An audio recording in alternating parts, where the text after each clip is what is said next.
Hello everybody, welcome to Hard Reset Pro. Today I'm gonna show you how to turn on and turn off the airplane mode on Motorola Edge 70.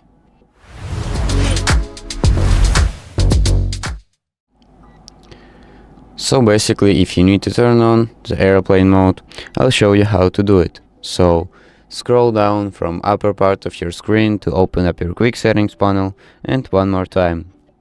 And then swipe right. And as you can see here, airplane mode.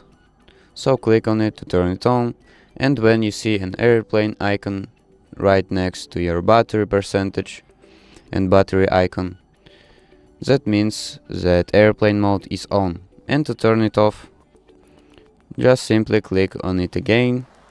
As you can see, airplane mode off, and the airplane icon disappear. So basically that's how you turn on and turn off airplane mode on Motorola Edge 70. So thank you for watching and subscribe for more.